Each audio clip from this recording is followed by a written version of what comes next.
You're listening to The Jacob Valk Show. He's breaking down the latest and greatest in sports as only he can. Follow him on Twitter at RealJacobValk. Here he is, Jacob Valk.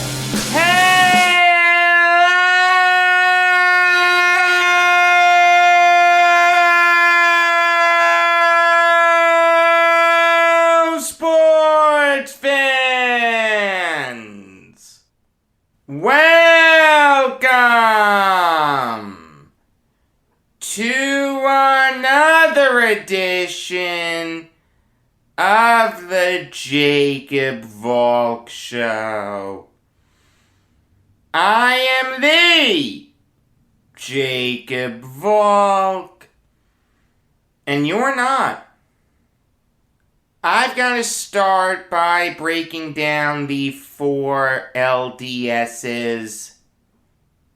I'll start with Rays Red Sox. The absolutely great game that we saw yesterday. Game 2 was a romp. The Red Sox offense was absolutely incredible. They had 20 hits. So if you're the Rays, you lick your wounds, and you go to Boston, tied at 1. It's down to a best 2 out of 3.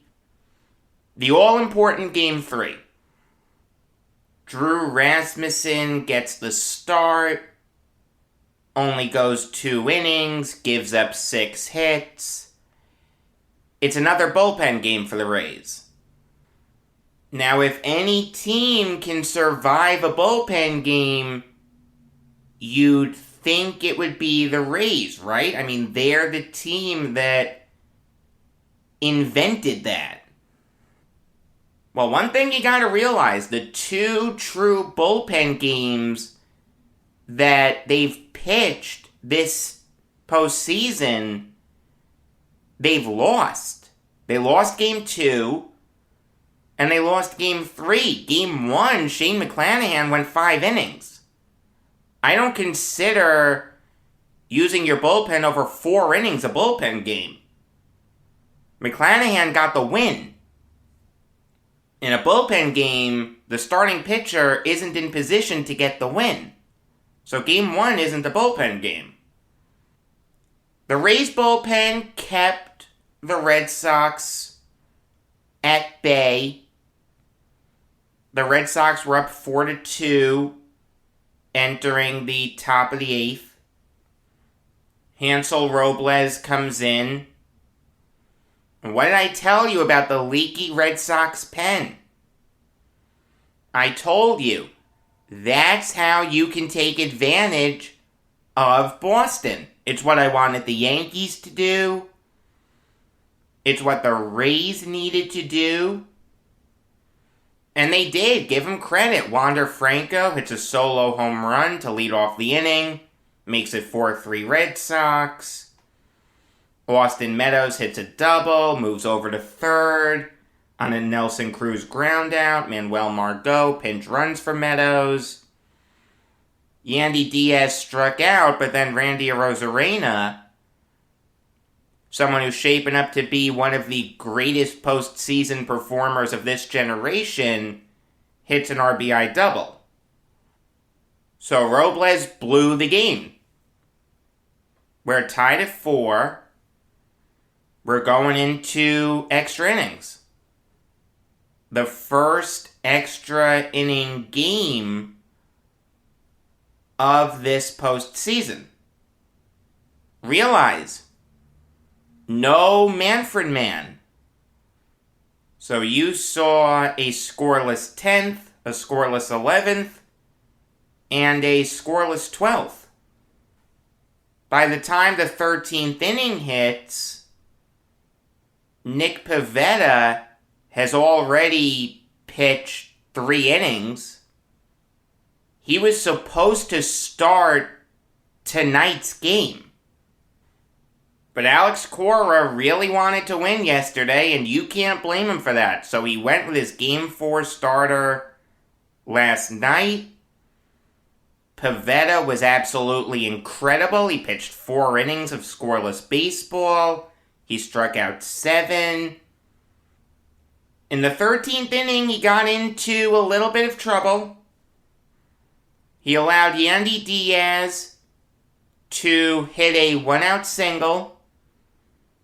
He got Randy Arozarena to fly out to Alex Verdugo. So, okay, 1 out away. But then Kevin Kiermaier hit a ball that we're going to be talking about for a really long time. If you haven't seen the clip yet, the ball went over Hunter Renfroe's head. He never touched it. It hit off the short right field wall. So from the crack of the bat, the next thing that ball hit was that short wall in right field. It then bounced onto the warning track.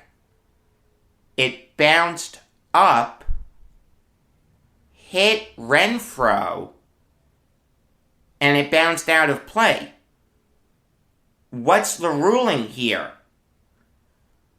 According to the MLB rulebook, and I did not know this. Okay, give the umpires credit because they got the call right. We can disagree with the rule, but they got the call right. According to the letter of the law, that counts as a ground rule double. There's no umpire's discretion there.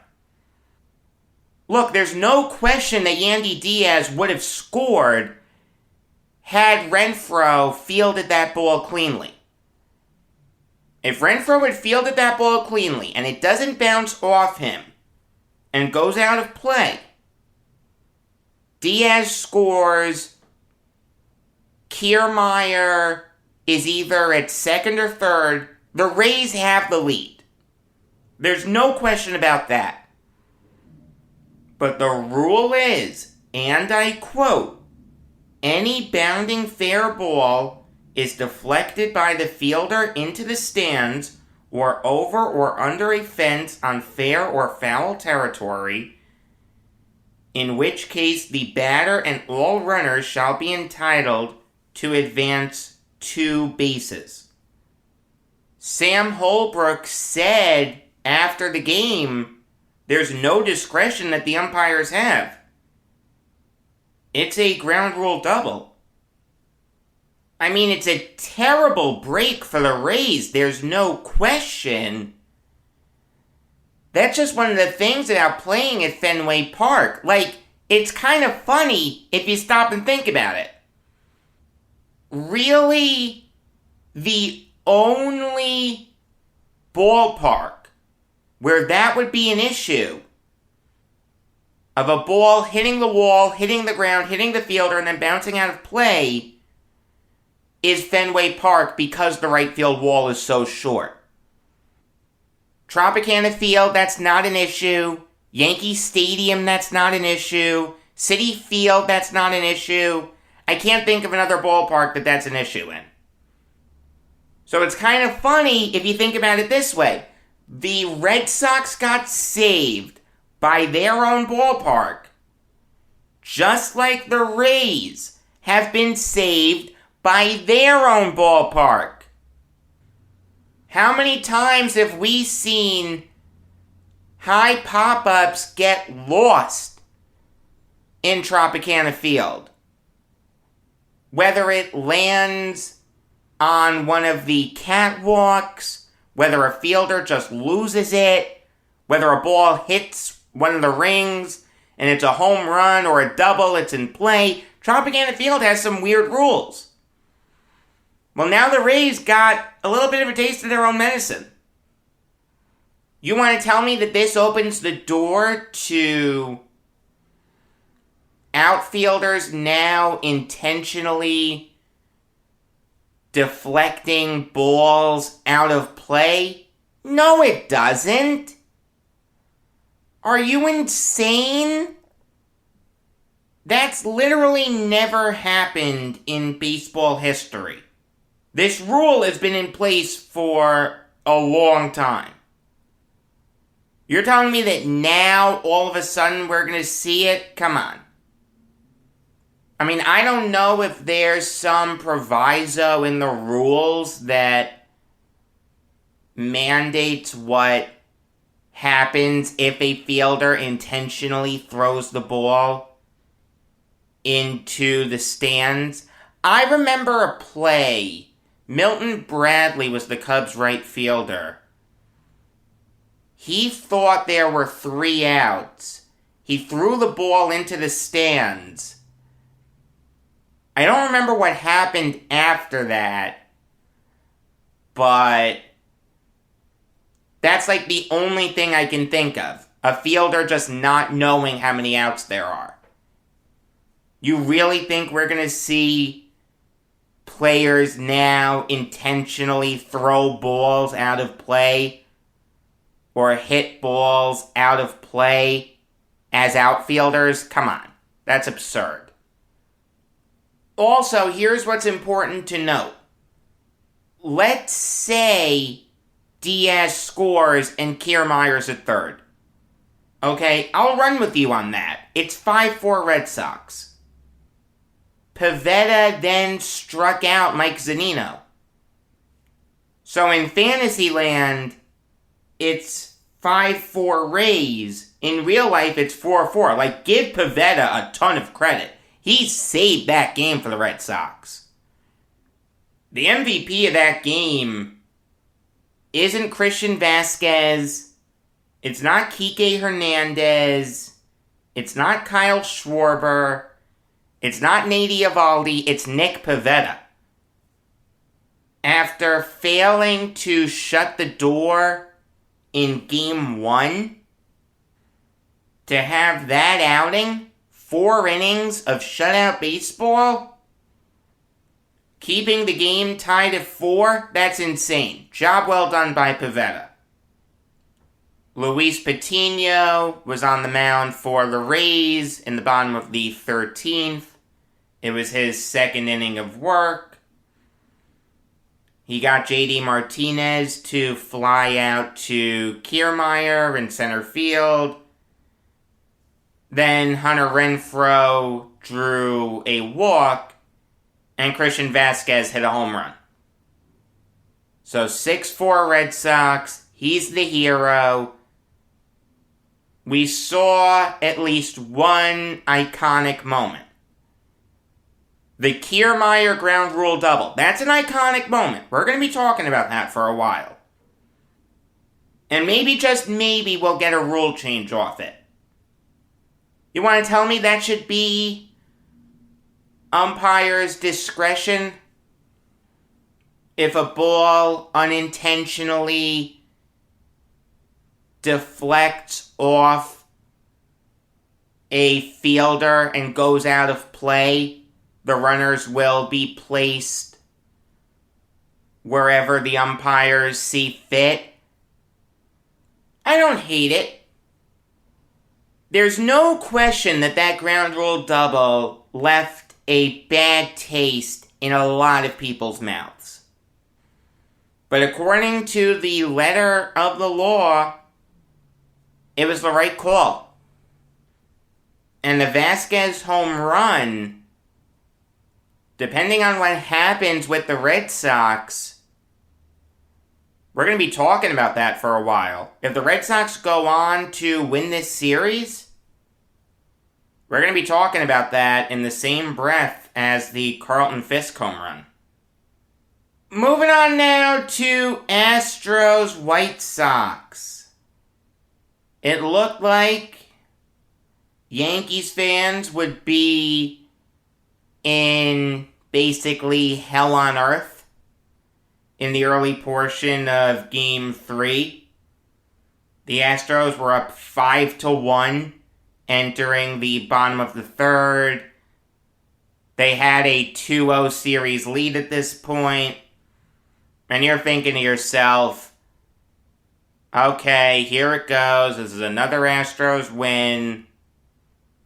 With the Red Sox up 2-1. We're going to get a Red Sox-Astros ALCS, the two biggest rivals that the Yankees have. Hell on earth. But give the White Sox a ton of credit. They come storming back in the bottom of the third. They take the lead 6-5. The Astros tie the game at 6. Then the White Sox score 3 in the bottom of the fourth. It's 9-6. The White Sox pitching steps up. They score 3 more in the bottom of the eighth. So the White Sox won 12-6. They forced a Game 4. Here's the thing about that game, though. As exciting as it was, that game was incredibly long. Like 2 hours into the game, we weren't even out of the 4th inning. I understand that a ton of runs were scored, and there were pitching changes. I totally get that. It can't take 2 hours to get through like 3.5 innings. That doesn't work for me. I understand that it was an exciting game. I mean, give the White Sox credit for forcing a Game 4. It sets up a really good pitching matchup today. Jose Urquidy versus Carlos Rodon. 2 pitchers that had really good years. I'm looking forward to that game. But come on. You look at the clock, you see it's 10 o'clock. You're not even out of the 4th inning? I mean, that's tough. That's really, really tough. I don't know what can be done to speed it up, whether it's a pitch clock or something like that. But come on. 4.5 hours for a non-extra innings game. 2 hours to get through 3.5 innings. That's what I didn't like. I mean, look, if you're like me, and you were a nut and got up incredibly early yesterday to watch Jets-Falcons, by the time Astros-White Sox or Bills-Chiefs was over, it's like 12:30, 1 o'clock-ish. You've had the TV on for 16 hours.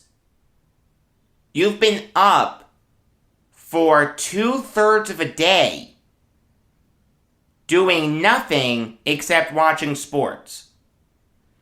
Look, no one loves sports more than me, but after that Rays-Red Sox game, I don't want to flip on Astros-White Sox and see that game is moving at a snail's pace, and seeing that Bills-Chiefs is in a lightning delay, and we're forced to talk about peanut butter and jelly sandwiches, which, I'm not kidding, was actually discussed on the broadcast. I mean, you can't get on Bills-Chiefs. That's an act of God, if you want to look at it that way, a lightning delay. Okay, that happens.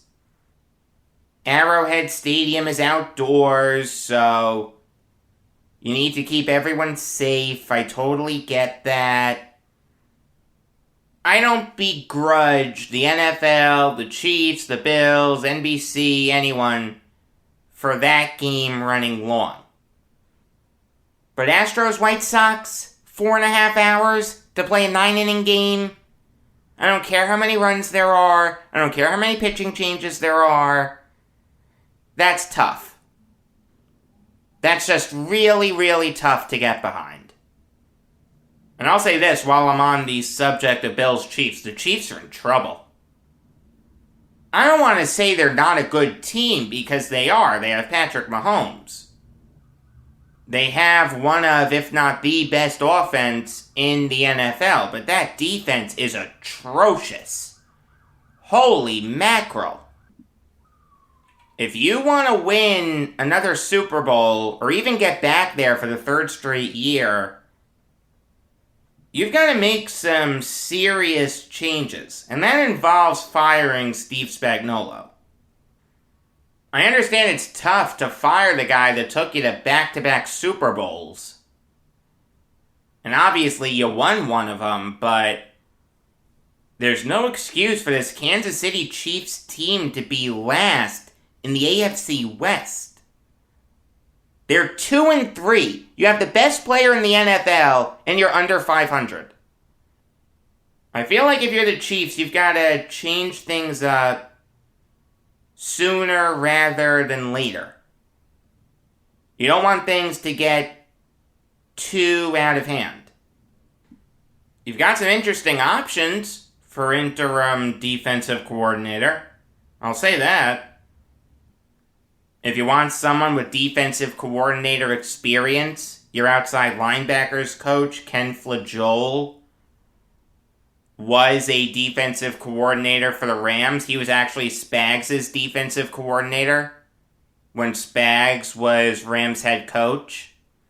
I understand that that's not a ringing endorsement given what I just said, but sometimes when teams make these mid-season changes, you want the interim guy to already have play calling experience. Not always, but sometimes. I think Flajole's a candidate to take over for Spags. Dave Merritt, the secondary coach, is probably a candidate also. 3-time Super Bowl winner. He was with the Giants when they won their 2 Super Bowls with Eli. He was with the Chiefs when they won their Super Bowl. He's another Spagnuolo guy, I get that, but it's hard to look past the 3 Super Bowl rings. Maybe you want to go a little outside the box with Sam Madison, the cornerbacks coach. He was a really good player for the Dolphins once upon a time. He won the first Giants Super Bowl with Eli. Again, another Spags guy, but Spagnuolo was allowed to hire his own staff. That's the right decision. You could give Madison a chance. I wouldn't hate it. Hasn't been coaching for a long time, but on an interim basis, I don't hate the idea of trying it. I feel like my order would be Merritt, Flajole, Madison. Back to baseball now. Let's go to the National League and Brewers Braves. Remember what I said about this being a low-scoring series? Believe it or not, I actually know a little bit about sports. We have had a grand total of 6 runs scored in this series. The Brewers won Game 1 2-1. The Braves won Game 2 3-0. Maybe to the casual baseball fan, that's not enjoyable. But if you're a diehard baseball fan like me, you've got to love these old school pitching duels. You've got to love what guys like Charlie Morton, Corbin Burns, Max Fried, and Brandon Woodruff have done. And today we've got Freddie Peralta going up against Ian Anderson. It doesn't get much better than that. Maybe this is because I'm a Yankees fan, and 3 of the 4 teams still alive in the American League are rivals of the Yankees. Obviously, you have the Red Sox. Obviously, you have the Astros. and the Rays are division rivals. I don't really care about the White Sox, although they did beat the Yankees in the Field of Dreams game. That was tough. But that was the catalyst for the 13-game win streak, so how mad can I be? But I'll tell you, I am much more into the National League side of things than I am the American League side of things. Like Red Sox Astros, as a Yankees fan, that's going to be very tough for me to get into. I don't care what NLCS it is. Giants Brewers, Giants Braves, Dodgers Brewers, or Dodgers Braves. I'm getting into that series. I will make it my business to watch that NLCS. The ALCS, that's going to be tough to get into. Speaking of the Giants and Dodgers, I don't want to say that I'm disappointed in this series. I mean, Game 1 you saw why the Giants were great. Logan Webb had a masterful performance. And Game 2 you saw why the Dodgers were great. Their offense was clicking on all cylinders. Julio Urias showed why he's my pick to win the NL Cy Young Award. But I wanted these games to be closer. Game 1 of this series was a 4-0 win for the Giants. Game 2 was a 9-2 win for the Dodgers. I mean, 4-0 isn't a blowout, don't get me wrong, but it's not a save situation. I mean, in the playoffs, 4-0 is sorta kinda a blowout in a weird way. But a 9-2 game? That's a blowout. No matter what way you slice it, that's a blowout.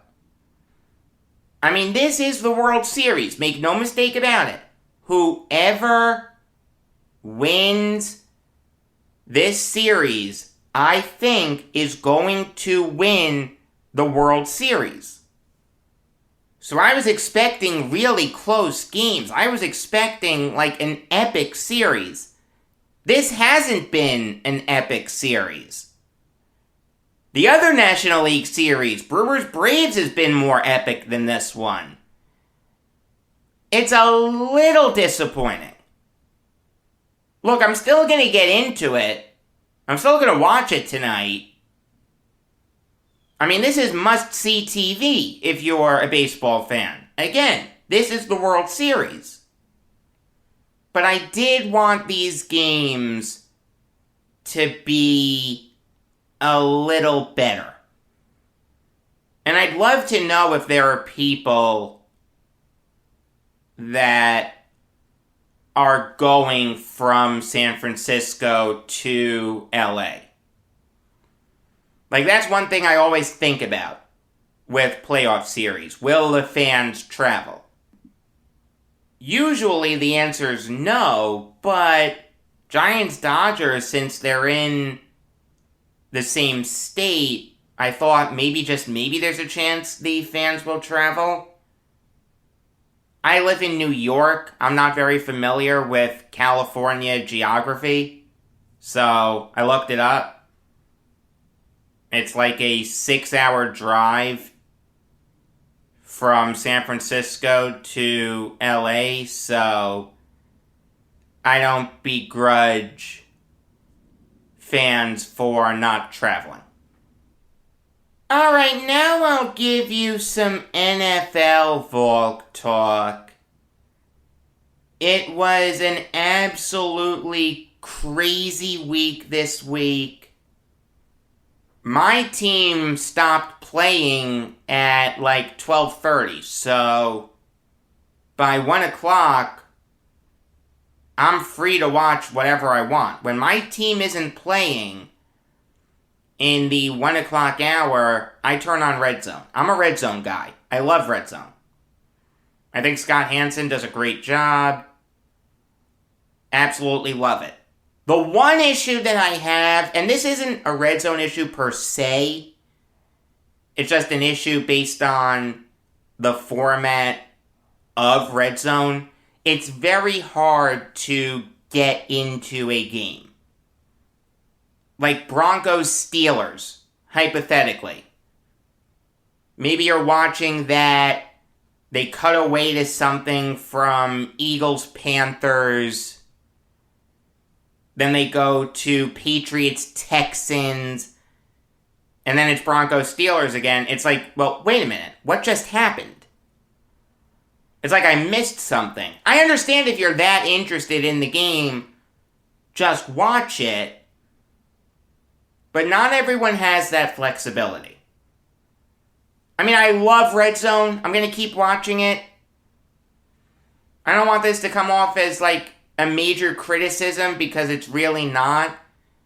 But that's, like, my only, for lack of a better word, issue with Red Zone.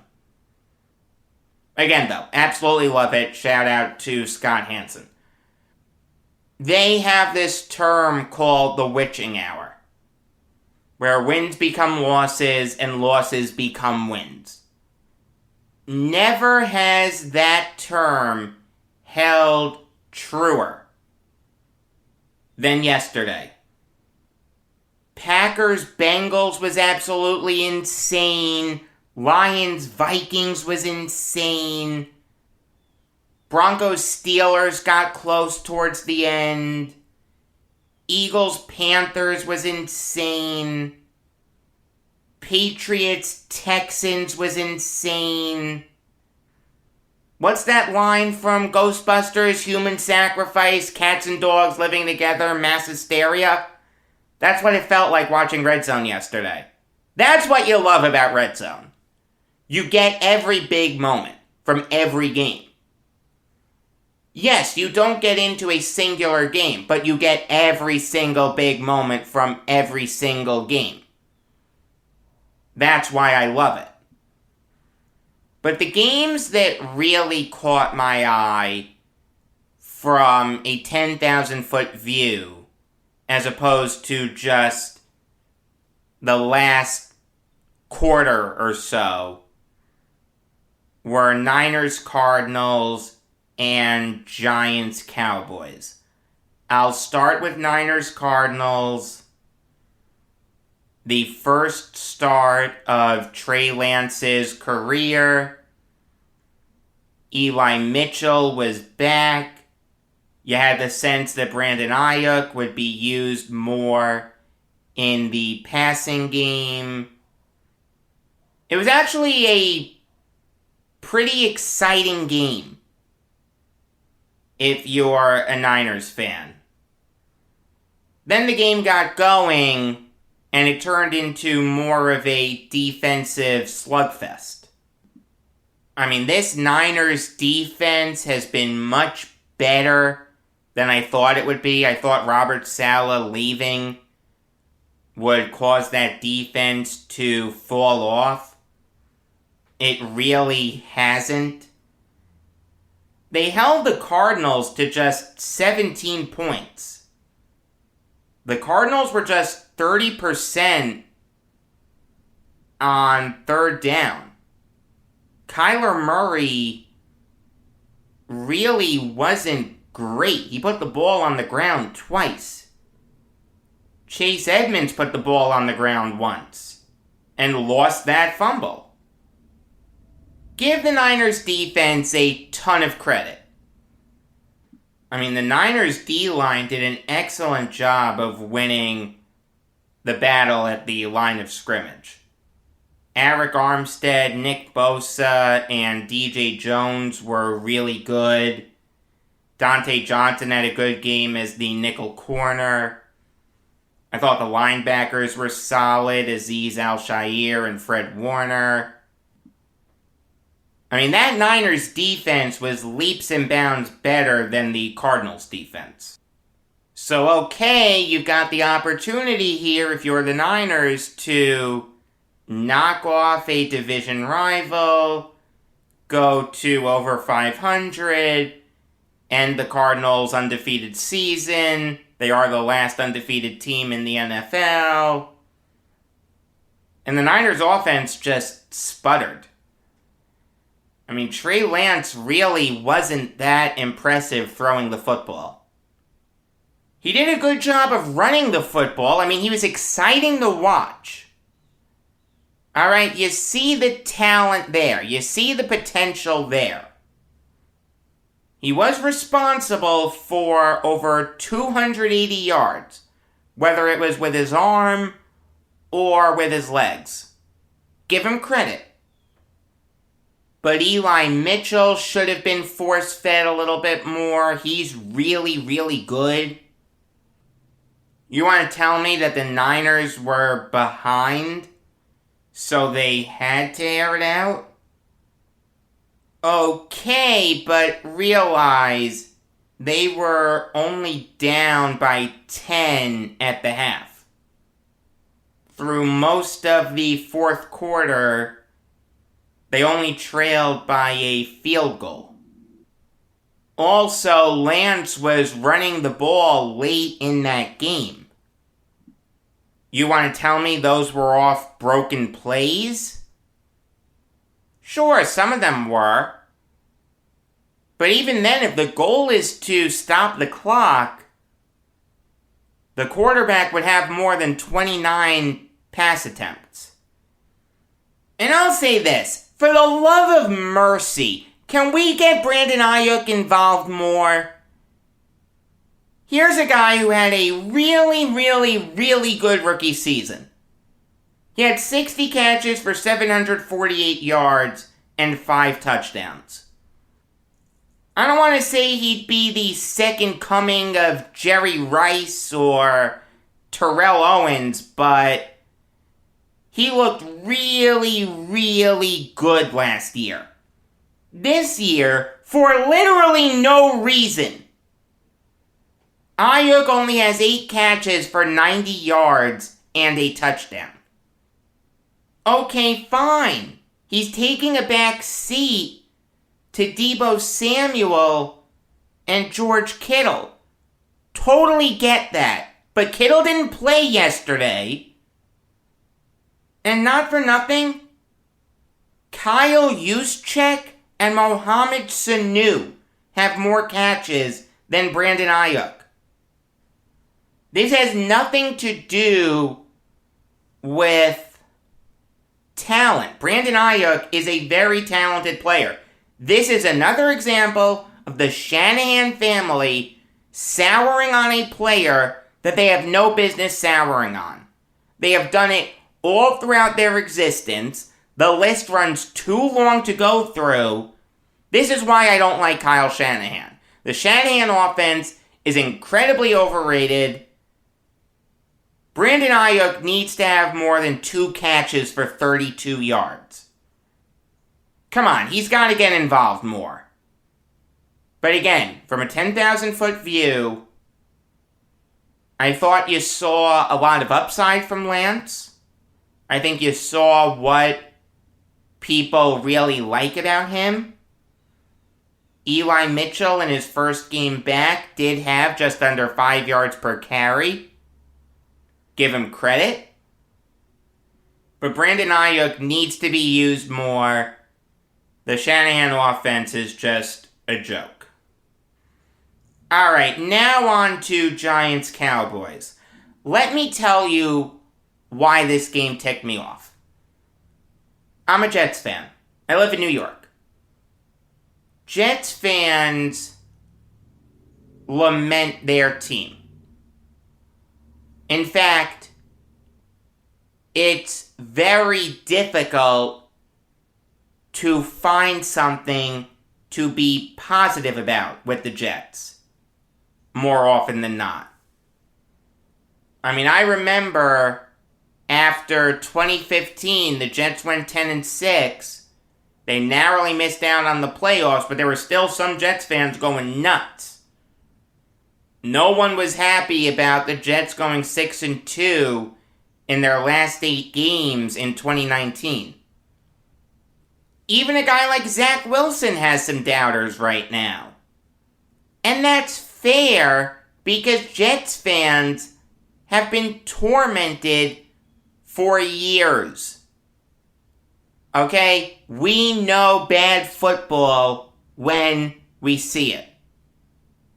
Sometimes that mindset gets in the way of realizing when you're seeing good football, but the point is, no one knows bad football like a New York Jets fan.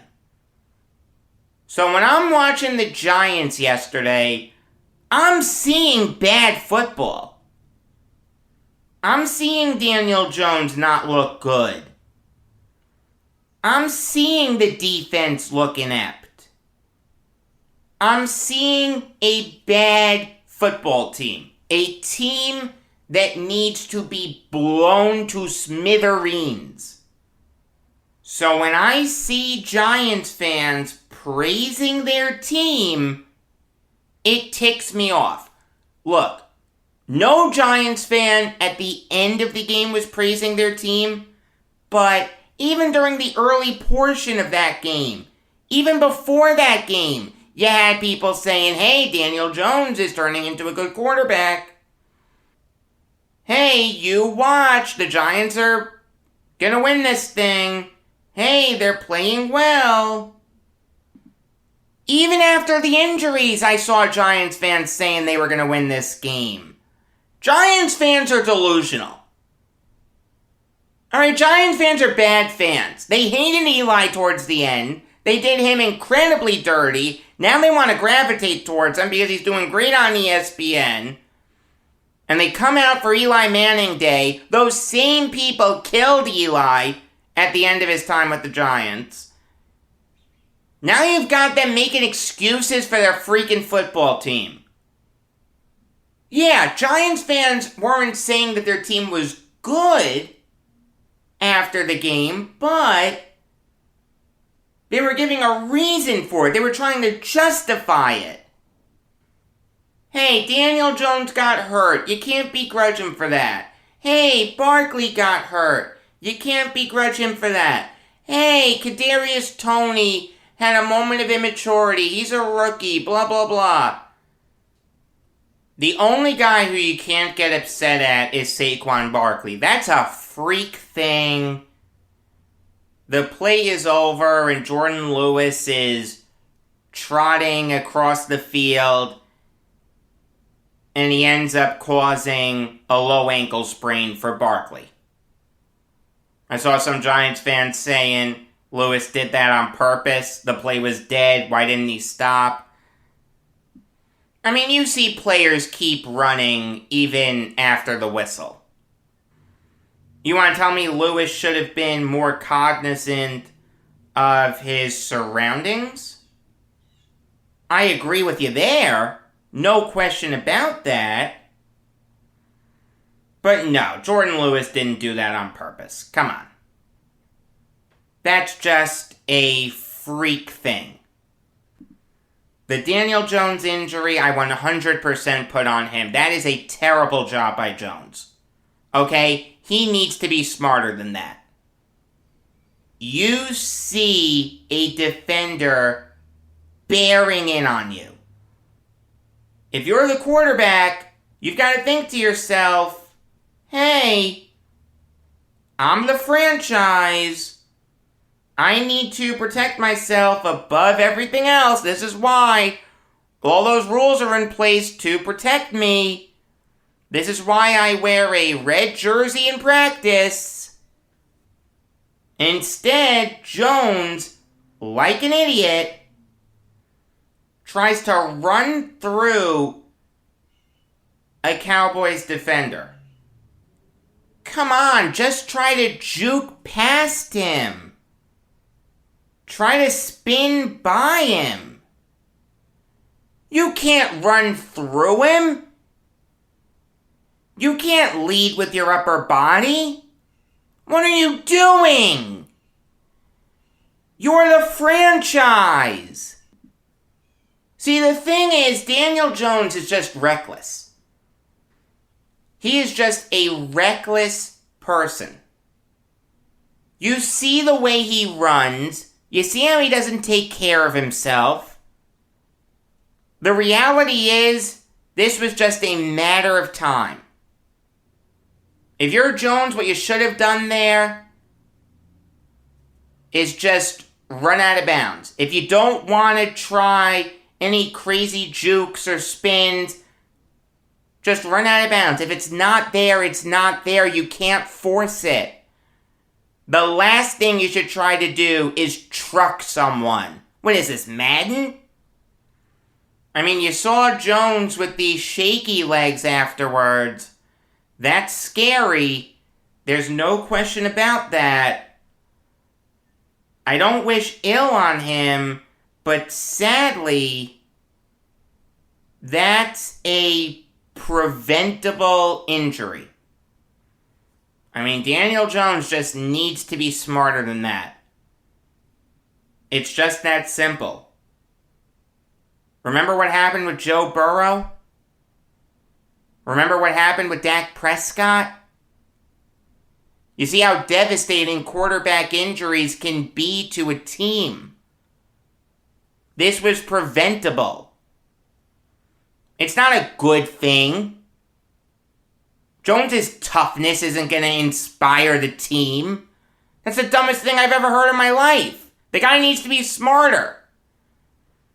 I mean, the reality is there was no bright spot in that game yesterday for the Giants. Not even Kadarius Toney. I understand that Toney balled out. 10 catches for 189 yards. But to throw a punch at the end of the game, that's Odell Beckham. That is Beckham 2.0. I mean, realistically, to me, that wipes out all the good you did. Because that shows a level of immaturity that I can't excuse. Some of the stuff with Beckham, like the kicking net and stuff like that, that's defensible because that doesn't impact the team. It's stupid, but it really doesn't impact the play on the field. You throw a punch, you're ejected. Flat out. That's the rule. And not for nothing, but when Odell Beckham got into it with Josh Norman, there were people criticizing Beckham for that. Criticized Toney for throwing a punch. Criticized Joe Judge like you criticized Tom Coughlin for not getting this immaturity out of him. All the stuff that you hear from Joe Judge about accountability and all that nonsense. The brawl in training camp, now this, it's a bunch of nonsense. Joe Judge lied to you. The Giants are 1-4. They're a mess. They're a bad football team. The Jets are a bad football team. But us Jets fans know that we root for a bad football team. I don't think Giants fans know that they root for a bad football team. Oh, well, of course we got blown out. Mike Glennon played the bulk of that game. And our defense was inept. Hey, you're right that the defense was inept. No question about that. But the Glennon thing... I'm sorry, last year, didn't Colt McCoy beat the Seahawks? The backup quarterback argument doesn't hold any water to me. Just acknowledge the fact that you're a bad football team. That's all I want. I want to see every Giants fan advocating for a huge, huge, huge shakeup. Fire Gettleman, fire Judge, get rid of Jones, and half the roster along with those guys. Alright, now I'll give you some college football Valk talk. There was no bigger game on Saturday than Texas A&M knocking off Alabama. Nick Saban losing to one of his assistant coaches for the first time ever. Jimbo Fisher delivering an iconic win for the Aggies. The biggest win they've had since probably the Johnny Manziel era. And not for nothing, but the entire CFP has just been thrown into whack. You take a look at the AP poll, it's Georgia, Iowa, Cincinnati, Oklahoma. Georgia has the best defense in the nation.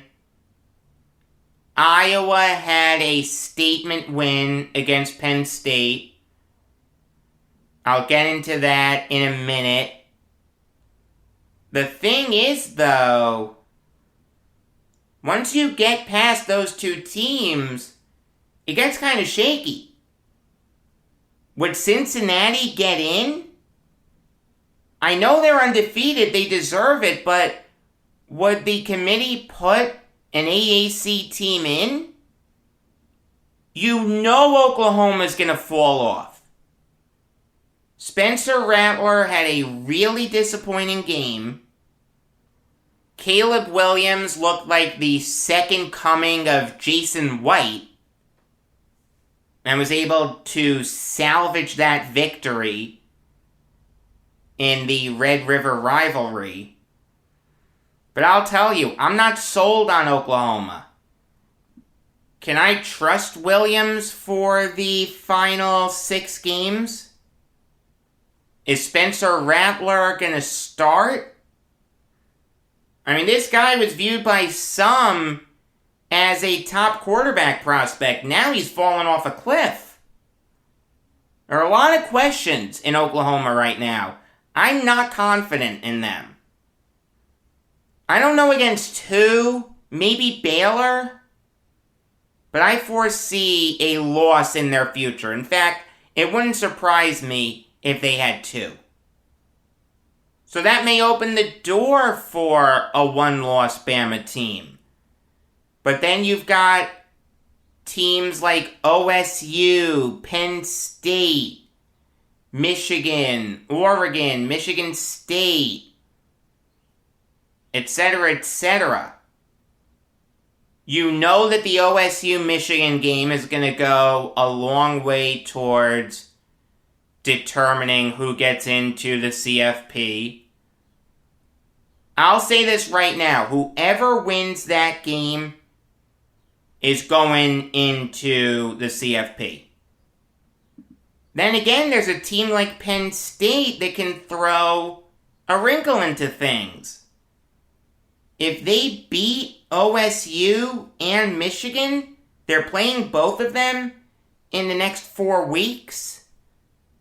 Maybe Penn State sneaks in. Maybe Michigan State sneaks in. If they can get a few statement wins.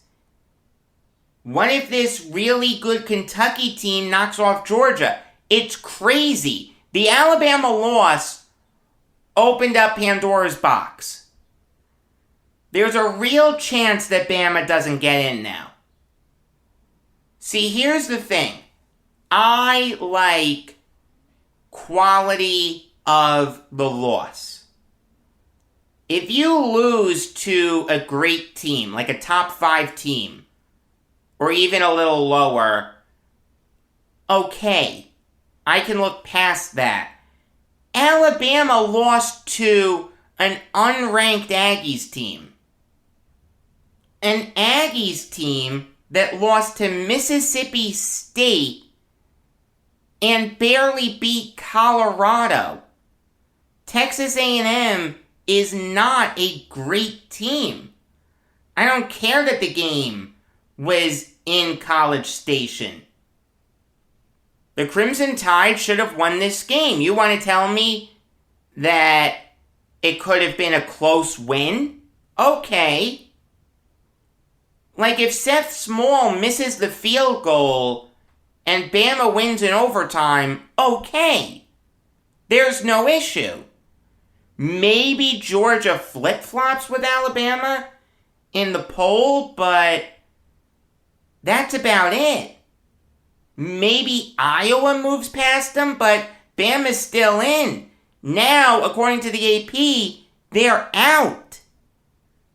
This finish to the college football season is shaping up to be crazy. You look ahead to some of the games that we have coming up. They're must-win games for both teams. Kentucky, Georgia. That's a must-win game for both teams. Does a one-loss Georgia team get in? I don't know. Realize they're going to have to face Alabama in the SEC title game. So maybe they're a two-loss Georgia team by the time everything's said and done. Penn State, Ohio State. The loser of that game gets knocked out of contention. Michigan, MSU. The loser of that game gets knocked out of contention. It's absolutely nuts. In the immortal words of Betty Davis in All About Eve, fasten your seatbelts. It's going to be a bumpy night. I think I'll end this show by breaking down Penn State, Iowa. I want to make sure that this show gets posted by the start of Brewers Braves. It's a 1:07 start, so I want to make sure I get it up before then. And that game, with the exception of Alabama A&M, is probably the only game with CFP implications. With Iowa winning that game, they've secured their statement win. And you look ahead to the end of the season, there's no team that can beat them. You want to tell me in the conference title game a team can beat them? Okay, fair enough, but out of all the currently scheduled games, there's no team that's going to give Iowa any trouble. So they're basically guaranteed to be a one-loss team. If they lose in the Big Ten title game, they may still get in. It wouldn't stun me if a one-loss Hawkeyes team got in. There could be two Big Ten teams. I think a one-loss Hawkeyes team with their only loss coming to either the Spartans, Buckeyes, Wolverines, or Nittany Lions in the Big Ten title game deserves to be in more than Alabama.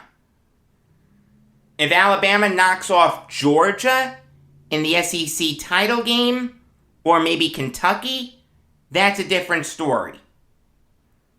But I don't see Alabama beating Georgia. They'd beat Kentucky. They wouldn't beat Georgia. So a one-loss Hawkeyes team gets in.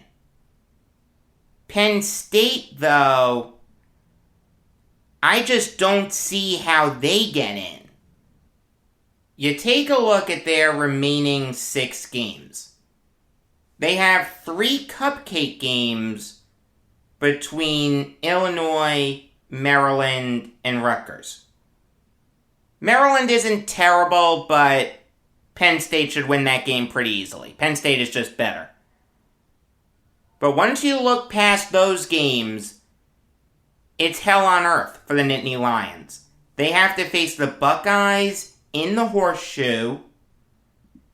They have to face Michigan. And they have to face MSU in East Lansing. They're not winning all of those games. If they win all those games, okay, they have a fantastic case to make the CFP. But it's not going to happen. They're going to lose at least one of those games. Maybe two. Maybe all of them. Penn State's CFP hopes are dead. It's sad. They did have a chance of getting in. If they had beaten Iowa, a one-loss Penn State team with their only loss coming against a team like OSU, Michigan, or Michigan State, probably gets in. I mean, it's impossible to predict with the committee. And I'll say this. I understand it's kind of confusing to say that all these teams have a chance to get in. You can only have 4. A, that's why the CFP should be expanded. But B, at this very moment, I can make an argument for all of these teams that I'm making arguments for. Once we get into late November, things will get a little clearer. But at this very moment, October 11th, I can make a case for a lot of teams to get in. Penn State, it's still technically possible, but it's highly unlikely. So that's going to do it for today. I don't know why I chose to break down college football through the lens of the CFP. I usually don't do that. Let me know what you think of it. New way of doing it. Trying something new. Why not? Hit me up on Twitter at RealJacobValk. Leave a comment on YouTube. Do whatever you gotta do to get in contact with me. Tomorrow's gonna be really interesting. Today's Astros-White Sox game was just postponed because of heavy rain in Chicago. So Game 4 has been rescheduled to tomorrow at 2:07 Eastern Time. So I'm going to recap the 3 baseball games today. I'll preview tomorrow's 3 games. That's going to be a lot of fun to do tomorrow. I'll probably also break down Colts-Ravens, and you'll get an interview that I'm going to do with David Sumner tomorrow, the author of a book on Amos Alonzo Stagg. Tomorrow night, you'll get my NHL season preview. I'll tell you where I think each team is going to finish in both conferences. I'll give you my Stanley Cup pick. It's going to be a lot of fun. Until next time, I'm Jacob Valk, and always remember, if you disagree with me, you're wrong.